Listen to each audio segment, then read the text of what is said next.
Total War 3 Kingdoms: A World Betrayed is the 4th DLC of the game, set to release on March 19th. Set 4 years ahead of the 190 AD start date, the DLC focuses on 2 sets of conflicts involving 3 very well-known characters of the time period: Cao Cao vs Lu Bu, and the rise of Sun Ce. With the later 2 as the new playable factions, we will take a look at their campaigns to see if it's truly worth your money. Breaking against my usual review format, I will be including aspects of the 1.50 patch that comes along with this DLC, as this is the first patch released with the DLC that, to me, has actually had an impact on my opinion of the DLC. I will not be covering the free DLC Bandit faction, however, just as a heads up. One last note, I did receive pre-release access to this DLC from Creative Assembly. It is appreciated as always, but, as always, never changes my opinion on what I'm reviewing. At last, let's dive in. With Lu Bu now a playable faction, you would think the entire campaign would be him stomping every person he can find into the ground. He certainly can, and actually has a bucket list of the greatest characters to kill, but it is a very risk versus reward situation.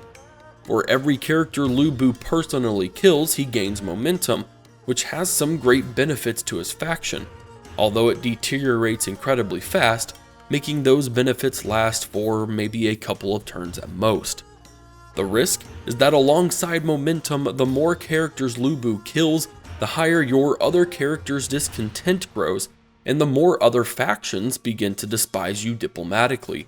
So it becomes a balancing act between trying to gain those faction-wide benefits, but not ticking your characters off to where they leave, or becoming so hated that the world turns against you. Lu Bu's restlessness and need to prove himself fit very well into his chaotic campaign, and it's very clear he isn't made for ruling over an empire. He starts the campaign at 20% corruption, 30% increase to construction cost, and can't unlock an administrator until you unlock 2 positions in total. He is surrounded by Cao Cao's general at the very beginning.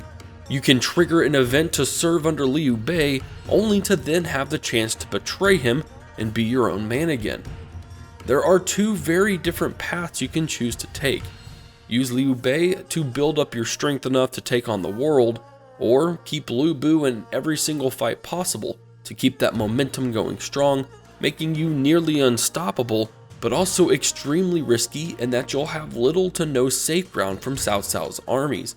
It's a very fun campaign both ways that will keep you on your toes regardless.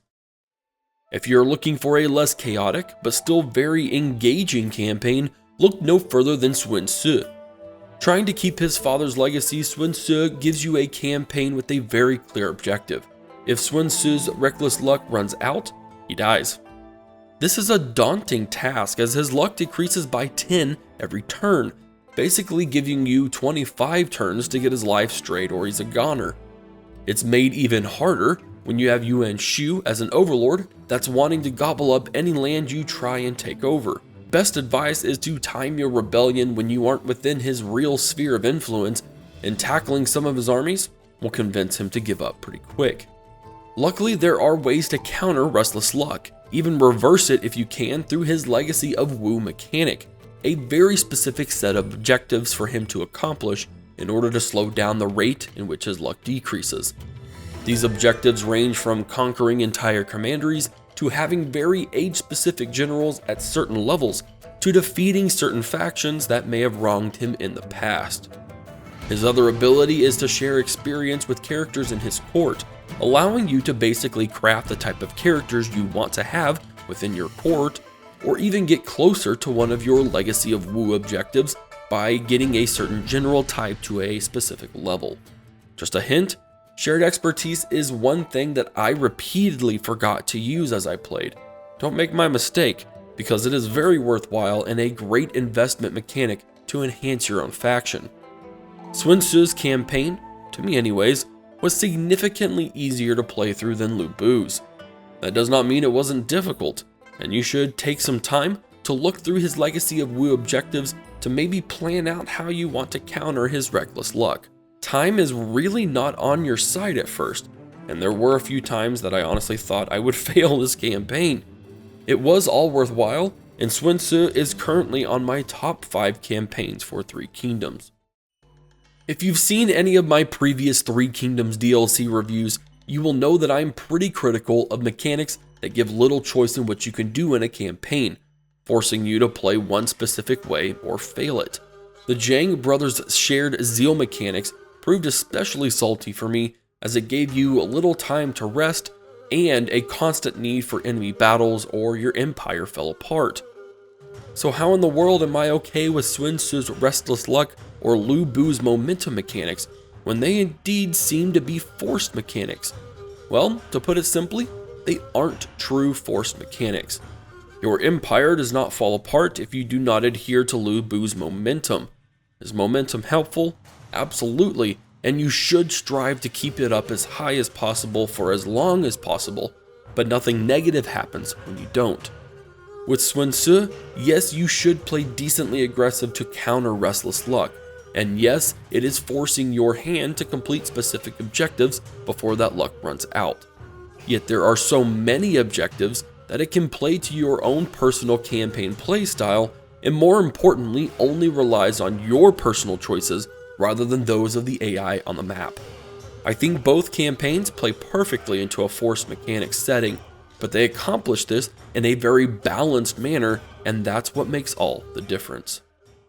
I mentioned in the intro that I'd be bringing in patch 1.50 that comes with the DLC, so here we go. I believe that this DLC would have still been one of the better ones we've had so far without it, but it's the changes that this patch brought with it that set it way above the rest. While I won't go into every single detail the patch brings, there are some key features that set themselves apart. A reworked spy system, including the ability to place characters in foreign assignments, revealing enemy territory or reducing public order. Lots of new legendary and sub-legendary characters added to the recruitment pool, several of which have certain events that trigger them. A new title system, which allowed for more character customization in a much simpler yet deeper way to increase character satisfaction. New population changes, such as a more accurate population representation in historic regions, and then economic effects of population as well. And lastly, new factions that fill in the south of China. It's no longer a wasteland or 99% owned by the Han Empire. These patch details created very useful filler content that we've been missing since the beginning of the game. It now feels like we have true agents again that are useful in the campaign. Regions are full of life and factions, and having more control over how you shape your characters has really gone a long way to improve the quality of the campaigns for this DLC. In my time covering Total War Three Kingdoms and especially its DLCs, I've never been truly impressed with what was given. To me, it's always been worth the money, but it has always also left a lot to be desired. That's changing a bit with A World Betrayed. For the first time, I actually have almost nothing negative to say about it. Although battles are still relatively redundant, but even the changes in this patch are shaking that up a bit. The DLC on its own could indeed stand up for itself. Both factions are a blast to play, and I really enjoyed their mechanics, and the new start positions across the board mix up campaign playthroughs. But I almost think that in a way, it's the people who are just going to get the patch update that are really getting the golden goose. This DLC just adds that cherry to the top. I can, in confidence, recommend that you buy A World Betrayed and enjoy both this DLC and the free patch. I certainly have. That's all for my review on A World Betrayed for Total War Three Kingdoms. If you're interested in buying it, check the description for a Gamesplanet link and a code to get a sweet deal on this DLC. If you have yet to do so, subscribe to the channel, where you'll find reviews like this, guides, and soon to be more cinematic battles and documentaries. Thanks to my patrons for their support of the channel as well. Thanks for watching, this is Havoc, and I will see you in the next video.